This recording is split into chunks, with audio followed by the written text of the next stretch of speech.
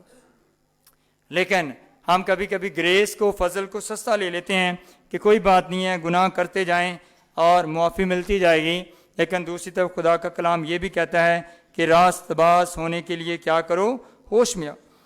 پھر خدا کا بیٹا ہمیں اور کس بات میں آزاد کرتا ہے؟ خدا کا بیٹا یسوع مسیح وہ ہمیں بیماریوں سے بھی رہائی دیتا ہے۔ اس کا بیٹا اسی لیے آیا کہ وہ ہمیں بیماریوں سے بھی کیا کرے؟ چھڑائے، بیماریوں سے بھی رہائی دی۔ اور میرا خیال آج جس دنیا میں ہم جی رہے ہیں، جس طرح کی بیماریاں، نت نئے مسائل، اور ابھی آپ کے سامنے دنیا کے اندر جو پوری دنیا کو جس بیماری کا سامنا ہے وہ کووڈ-19 ہے۔ پوری دنیا میں ایک ہی وقت میں ایک ہی وائرس ہے، اور پوری دنیا ایک چھوٹے سے انویزیبل وائرس سے لڑتی ہوئی نظر آ رہی ہے۔ پہلے تو بڑی بڑی جنگیں لڑی جاتی تھی، جن جنگوں کا میں بھی ذکر کر رہا ہوں، اور فزیکلی آپ کو بہت کچھ نظر آتا تھا، لیکن ابھی ایک ایسی جنگ کا دنیا کو سامنا ہے جو انویزیبل جنگ ہے، ایک چھوٹے سے جرم کے ساتھ۔ لیکن تھینک گاڈ کہ اس بات میں بھی ہم بے امید نہیں ہیں۔ ہماری آس اور امید ہمارے خداوند پر ہے کہ ہمارا our God is a redeemer God, اور وہ ہمیں بیماریوں سے بھی، وائرس سے بھی، جرم سے بھی کیا کر سکتا ہے؟ چھڑا سکتا ہے۔ آمین۔ یہ اس کی قدرت ہے کہ اس کے بیٹے یسوع کا لہو ہمیں تمام بیماریوں اور روگوں سے شفا دینے کی کیا رکھتا ہے؟ قدرت رکھتا ہے۔ چاہے وہ کرونا وائرس ہے، وہ کینسر ہے، وہ ڈائبٹیز ہے، وہ ہائپرٹینسی ہو سکتی ہے، کوئی بھی بیماری وہ ہمارے خدا کے بیٹے یسوع کے لہو سے بڑھ کر نہیں، کیونکہ وہ چھڑانے والا ہے، وہ بچانے والا ہے۔ اس کے لہو میں یہ قدرت ہے کہ نہ صرف اس نے ہمیں نجات دی ہے، بلکہ اس نے ہماری بیماریوں سے بھی ہمیں کیا کیا ہے؟ آزاد کی۔ کینسر کے مریض بھی ہم نے شفا پاتے دیکھیں، کووڈ-19 کے مریضوں کو بھی ہم نے وزٹ کیا، وہ بھی ٹھیک ہو رہے ہیں۔ اس لیے گھبرانے اور پریشان ہونے کی ضرورت نہیں ہے۔ Our God is a redeemer God, ہمارا خدا کیا ہے؟ چھڑانے والا خدا ہے۔ وہ ہر طرح کے حالات میں ہمیں بچا سکتا ہے، چھڑا سکتا ہے اور رہائی دے سکتا ہے۔ اور اناجیل بھری پڑی ہیں کہ کس طرح خداوند یسوع مسیح کی یہ نبوت اس کی زندگی میں پوری ہوئی، جب اس نے یہ کہا، اعمال کی کتاب اس کے 10ویں باب کی 38ویں آیت میں لکھا ہے کہ اور خداوند خدا کا روح، اور خداوند خدا نے اسے اس طرح قدرت اور روح سے مسح کیا کہ وہ بیماروں کو کیا دیتا پھرا؟ شفا دیتا پھرا۔ اس کے بیٹے کو اس لیے بھی مسح کیا گیا تاکہ وہ بیماروں کو کیا دے؟ شفا دے۔ اناجیل بھری پڑی ہیں معجزات سے۔ متی کی انجیل اگر آپ شروع کر لیں تو سب سے پہلے پہاڑی واز سے اترنے کے بعد ایک کوڑی خداوند یسوع مسیح کے پاس آتے ہیں، اور وہ کوڑی کی طرف کوئی بھی جانا پسند نہیں کرتا تھا، نہ کوئی اسے چھوتا تھا، لیکن خداوند یسوع مسیح نے خود اپنا ہاتھ بڑھا کر اس کوڑی کو چھوا اور اس کوڑی کو شفا دے دی۔ پھر اسی باب میں تھوڑا آگے چلیں تو ایک غیر قوم کا صوبیدار تھا، اس کا نوکر بیمار تھا، اس کو بھی خداوند یسوع مسیح نے شفا دی۔ متی کی انجیل کے 9ویں باب میں ایک مفلوج جو چل پھر نہیں سکتا تھا، اس کو چارپائی پر لائے، اور خداوند یسوع مسیح نے اس سے بھی کہا اٹھ اور اپنی چارپائی اٹھا اور چل پھر، اور خدا کی قدرت سے وہ مفلوج اٹھ کھڑا ہوا اور اپنی چارپائی اٹھا کر خود وہ اپنے گھر جاتا ہے۔ متی کی انجیل کے 9ویں باب کی 20ویں آیت کے مطابق ایک عورت جس کے 12 برس سے خون جاری تھا، اس نے خداوند یسوع مسیح کی پوشاک کا صرف کنارہ ہی چھو لیا اور وہ عورت کیا ہو گئی؟ اچھی ہو گئی۔ متی کی انجیل میں ایک اور واقعہ ہے کہ ایک عورت جو غیر قوم تھی، سور فنیکی تھی، یونانی عورت تھی، اس کی بیٹی کو میں بدرو تھی، اور وہ بھی خداوند یسوع مسیح کے پاس آتی ہے، اور خداوند یسوع مسیح غیر قوموں کو بھی کیا دیتے ہیں؟ ان کو بھی شفا دیتے ہیں۔ یہ ہمارے خداوند یسوع مسیح کی قدرت ہے کہ نہ صرف وہ اپنی قوم کے لیے بلکہ انہوں نے غیر قوم کے لوگوں کو بھی کیا دی؟ شفا دی۔ آج صبح آپ بھی اس بات پر ایمان رکھیں، ہماری بیماری چاہے کیسی کیوں نہ ہو، ہمارے مسائل چاہے کیسے ہی بڑے کیوں نہ ہو، جو بیماری ہمیں لا علاج لگتی ہے، جو مسائل ہمیں پہاڑوں جیسے لگتے ہیں، آج صبح خدا کا کلام آپ سے یہ کہتا ہے کہ وہ بیماری خداوند یسوع مسیح کے نام سے کیا ہو سکتی ہے؟ ختم ہو سکتی ہے۔ آج صبح آپ اس بیماری سے کیا ہو سکتے ہیں؟ چھوٹ سکتے ہیں۔ ایمان رکھیں کہ ہمارا خدا کیا ہے؟ چھڑانے والا ہے، بچانے والا ہے، وہ ہمیں رہائی اور مخلصی دے سکتے ہیں۔ پھر نہ صرف وہ گناہ کی قید سے انسان کو آزاد کرتا ہے، بلکہ فزیکلی قید سے بھی ہمارا خدا ہمیں کیا دے سکتا ہے؟ رہائی دے سکتا ہے۔ آپ کو وہ واقعہ یاد ہوگا رسولوں کے اعمال کے 12ویں باب میں، پطرس جب قید میں تھا تو کلیسیا بدل و جان پطرس کے لیے کیا کر رہی تھی؟ دعا کر، اور لکھا ہے کہ 4 پہرے دار 4 پہروں کے اندر، جس کو اسکواڈ کہتے۔ کبھی کبھی یہ پرائم منسٹر یا بڑے آفیسر جاتے ہیں تو ان کے ساتھ اسکواڈز جاتے ہیں، اور میں نے دیکھے ہیں اسلام آباد کے اندر کہ جب پرائم منسٹر جاتا ہے تو 4 اسکواڈز ہوتے ہیں، اور ان کے ساتھ 8 10 گاڑیاں ہوتی ہیں، اور پتہ نہیں ہوتا کہ وہ کس کے اندر ہے، پہلے اسکواڈ کی ہے، سیکنڈ کی ہے، تھرڈ کی ہے، فورتھ کی ہے۔ پطرس کو جب قید کیا گیا تو 4 اسکواڈز بنائے گئے پہرے داروں کے، اور ہر اسکواڈ کے اندر 4 پہرے دار ہیں، واچ مین، اور اتنا مشکل ہے کہ پطرس کو وہاں سے نکالا جائے، لیکن لکھا ہے کہ خدا کا فرشتہ اس کوٹھڑی میں آتا ہے اور پطرس کے کندھے پر وہ ہاتھ مارتا ہے، اور پطرس کی کیا کھل جاتی ہیں؟ زنجیریں کھل جاتی ہیں۔ یہ ہے ہمارے خدا کی قدرت، یہ ہے زبردست ریڈیمر، کہ چاہے اسکواڈ جتنے مرضی بڑے ہوں، لیکن ہمارا خدا ان سے بھی کیا ہے؟ بڑھ کر۔ اور ان 4 پہرے داروں کے اندر بھی خدا پطرس کو چھڑا کر کیا لے آتا ہے؟ باہر لے آتا ہے۔ پھر پولوس اور سلاس کا واقعہ بھی آپ کو یاد ہوگا کہ ان کو بھی جب قید میں ڈالا گیا تھا تو ان کو بھی کیسے خدا نے قید میں رہائی دی، اور ہمارے خدا نے ان کو چھڑا لیا۔ اس لیے ہمارا خدا جو ہے وہ چھڑانے والا ہے، وہ نہ صرف گناہ کی قید سے چھڑا سکتا ہے، بلکہ وہ فزیکل قید سے بھی، کوٹڑیوں سے بھی، جیلوں سے بھی ہم کو کیا دے سکتا ہے؟ رہائی دے سکتا ہے۔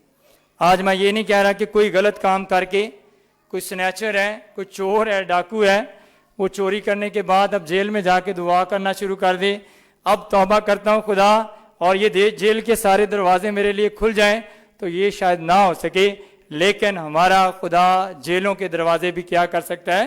کھول سکتا ہے۔ اگر کوئی خدا کے لیے اور اس کے کام کے لیے قید ہے تو خداوند اس کو بھی چھڑانے اور آزاد کرنے کی کیا رکھتا ہے؟ قدرت رکھتا ہے۔ پھر ہمارا خداوند یسوع مسیح بدروحوں سے رہائی دیتا ہے۔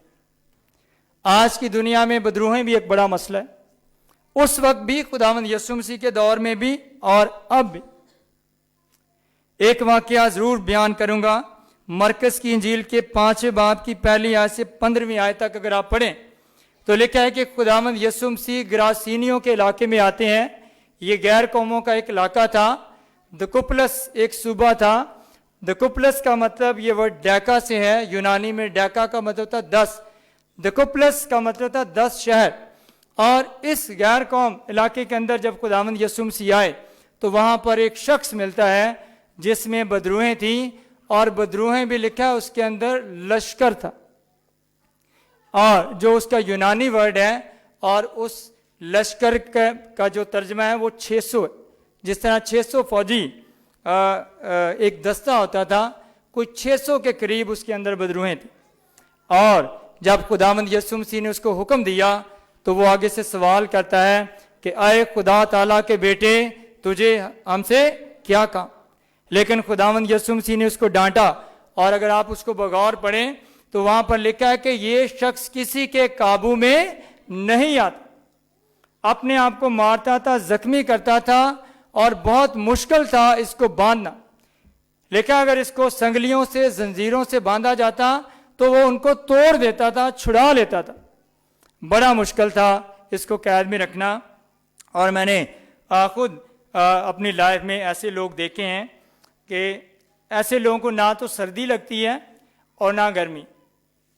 پنجاب کے کسی شہر میں ہم منادی کے لیے جاتے تھے، بہت پہلے جب میں نے نئی خدمت شروع کی، تو وہاں پر جو زرعی زمینیں وہاں پر نہر ہوتی ہے، اور ایک دفعہ مجھے یاد ہے کہ ہم جنوری کے مہینے میں وہاں پر گئے، تو ایک لڑکا آلموسٹ ہی واز نیکڈ، بالکل ننگا، اور تھوڑے بہت اس نے کپڑے پہنے، جنوری کے مہینے، اور ہمارے ساتھ جو سینئر پاسبان تھے، تو میں نے ان سے پوچھا کہ بھئی یہ بندے کو ٹھنڈ نہیں لگتی؟ کہہ رہا ابھی تو یہ نہر کے کنارے پہ بیٹھا ہوا ہے، ابھی یہ نہر میں بھی کود جاتا ہے۔ ان کو پتا تھا جنوری کے مہینے میں پنجاب کی ٹھنڈ کے اندر ایسا شخص میں نے دیکھا جس میں بدروہیں تھیں، اور وہ اس ٹھنڈ کے اندر نیکڈ جسم کے ساتھ اس نہر میں بھی گھس جاتا تھا، لیکن اس کو کچھ نہیں ہوتا۔ اسی طرح کی صورتحال اس بندے کے ساتھ ہے، اور وہ گراسینیوں کے علاقے میں آیا ہے، اور وہاں پر ایک شخص ہے جس میں بدروہیں ہیں اور ایک لشکر ہے، اور وہ کسی کے کنٹرول میں نہیں ہے، لیکن اس دن اس کا واسطہ ایک ایسے چھڑانے والے اور ایک ایسے ریڈیمر سے بڑھ جاتا ہے جس کے بارے میں ہم نے یرمیہ نبی کے صحیفے میں پڑھا کہ تمہارا خداوند کیا ہے؟ چھڑانے والا ہے اور زوراور ہے۔ اس دن اس کا انکاؤنٹر جو ہے ایک زوراور چھڑانے والے کے ساتھ ہو جاتا ہے، اور وہ شخص آزاد ہو جاتا ہے، اور وہ بدروہوں کا لشکر نکل جاتا ہے، اور وہ اس سے ریکویسٹ کرتا ہے کہ وقت سے پہلے ہمیں عذاب میں نہ ڈال، بلکہ جو سوروں کا غور چل رہا ہے اس میں ہمیں جانے دے۔ اور خداوند یسوع مسیح الاؤ کرتے ہیں، اور وہ شخص آزاد ہو جاتا ہے، اور پھر اس غیر قوم علاقے کے اندر جہاں پر یہودی اتنے زیادہ نہیں تھے، وہاں پر ان 10 شہروں کے اندر اس ایک شخص کے بچنے سے خدا کا کلام پہنچتا ہے، اور ایک زبردست منادی جو ہے اس ایک شخص کے وسیلے سے ہوتی ہے۔ پیچھے وجہ کیا تھی کہ ایک چھڑانے والے نے اس کو چھڑا کر آزاد کر کے اپنے جلال کے لیے کیا کیا؟ استعمال کیا۔ آج جب ہم آزاد کیے جاتے ہیں، چھڑائے جاتے ہیں، تو پھر ہماری بھی ایک بڑی ذمہ داری ہے کہ ہم اس کی کیا کریں؟ بادشاہت کی وسعت کے لیے ہم اعلان کریں، ہم پیغام دیں، ہم دنیا کو خوشخبری سنائیں۔ کرسمس خوشی سے سیلیبریٹ کرنا چاہتے ہیں کہ ہمارے پاس بہت کچھ ہو، نئے کپڑے ہوں، جوتے ہوں، آسائشات ہوں، لیکن اس کے ساتھ ساتھ جو کرسمس کا حقیقی مطلب ہے وہ بھی یاد رکھیں کہ خداوند خدا کا بیٹا اس لیے دنیا میں آیا تاکہ وہ قیدیوں کو کیا کرے؟ آزاد کرے۔ اس سال کا کرسمس ہمارے لیے یہ ہونا چاہیے کہ ہم خود بھی آزاد ہوں اور ہم جکڑے ہووں کو بھی کیا کروا سکیں؟ آزاد کریں۔ نئے کپڑے ہمیں ملیں یا نہ ملیں، لیکن ہمارے اندر جو بات ہونی چاہیے کہ ہم خود آزاد ہوئے ہیں اور ہمیں دوسروں کو بھی کیا کروانا ہے؟ آزاد کروانا۔ یہ ہے ہمارا کرسمس، اس لیے خدا کا بیٹا اس دنیا میں آیا۔ آج ہماری انکلائنیشنز، ہمارے رجحانات جو ہیں وہ اور چیزوں کی طرف ہیں، ہماری سیلیبریشن جو ہیں وہ اور اینگلز کی طرف جا رہی ہیں، لیکن خدا کے کلام کی بنیاد جو ہے ہم اس کو یاد رکھیں کہ خدا کا کلام ہم سے کیا ایکسپیکٹ کرتا ہے، کیا چاہتا ہے، اور ہم کیسے ان ایونٹس کو سیلیبریٹ کریں، کیسے ان خوشیوں کو منائیں، کیسے ان خوشیوں میں ہم دوسروں کو شامل کریں۔ پھر خدا کے بیٹے یسوع نے ہمیں شریعت کے جوے سے آزاد کیا۔ شریعت کا باری جوا جس کے بارے میں خداوند یسوع مسیح نے فقیہ اور فریسیوں سے کہا تھا کہ تم موسیٰ کی گدی پر گدی نشین ہو اور نہ خود داخل ہوتے ہو، نہ داخل ہونے والوں کو داخل ہونے دیتے ہو۔ کیا مطلب تھا خداوند یسوع مسیح کا؟ کہ شریعت کی بڑی بڑی باتیں، بڑی بڑی تھیولوجی پیش کر کے تم خود تو لوگوں کے سامنے راست باز بننا چاہتے ہو، لیکن لوگوں کو خدا کی بادشاہی میں داخل نہیں ہونے دو۔ خدا کے بیٹے یسوع نے یہ بڑا کام کیا کہ اس نے شریعت کے تقاضوں کو اپنے اوپر پورا کر کے ہمیں شریعت کی غلامی سے بھی کیا کر دیا؟ آزاد کر دیا۔ اسی لیے متی کی انجیل کے 28ویں باب، متی کی انجیل کے 11ویں باب کی 28ویں اور 29ویں آیت میں خداوند یسوع مسیح نے کہا، اے محنت کے دبے تھکے ماندو، سب میرے پاس آؤ، میں تمہیں کیا دوں گا؟ آرام دوں۔ اور پھر انہوں نے پیشکش کی، آفر کی۔ کیا آفر، کیا پیشکش کی؟ انہوں نے کہا میرا جوا اٹھا لو، کیونکہ میرا بوجھ ہلکا ہے اور میرا جوا کیا ہے؟ ملائم ہے۔ شریعت کا جوا بھاری تھا، لیکن میرا جوا ملائم ہے، ہلکا ہے، وہ اٹھانا آپ کے لیے بھاری نہیں ہوگا۔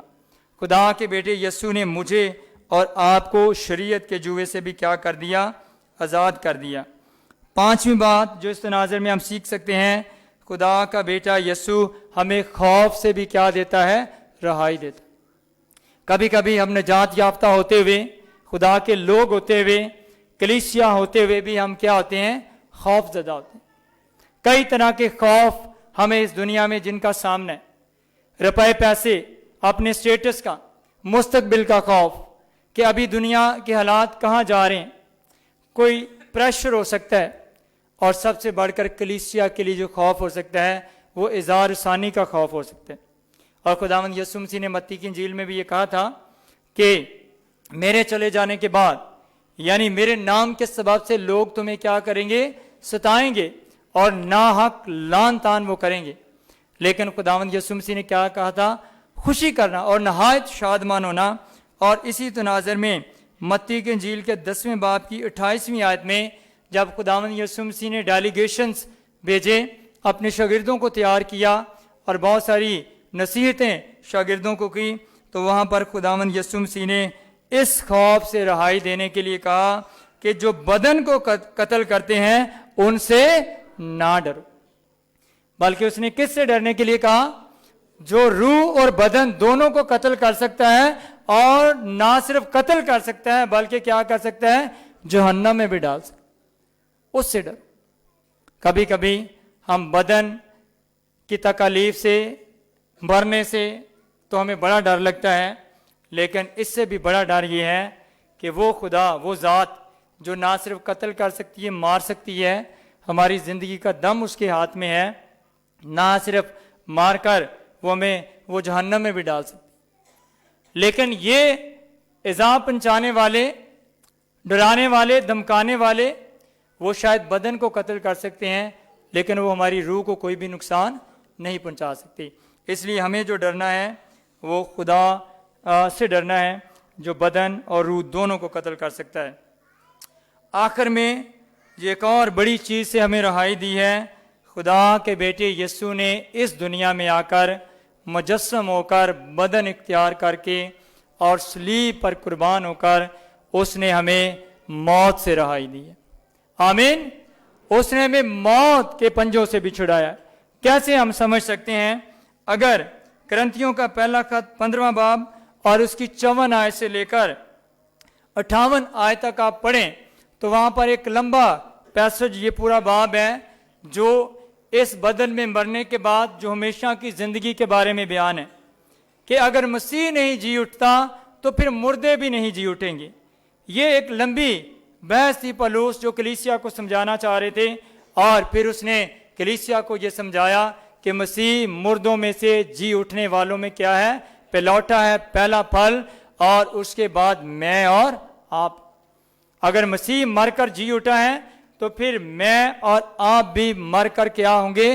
جی اٹھیں گے، اور ہمیشہ ہمیشہ کے لیے کہاں رہیں گے؟ باپ کے پاس رہیں گے۔ یہ سارا باب لکھنے کے بعد کنکلوڈنگ جو ورسز تھیں اس میں پولس نے یہ کہا کہ جب یہ فانی جسم بقا کا جامہ پہن چکے گا اور یہ مرنے والا جسم حیات ابدی کا جامہ پہن چکے گا، تو اس کے بعد میں پولس کہتے ہیں کہ آئے موت تیرا ڈنگ کہاں رہا؟ موت فتح کا لقمہ بن گئی۔ اور آگے پولس کہتے ہیں کہ موت کا زور جو ہے وہ شریعت ہے، موت کا ڈنگ کیا ہے؟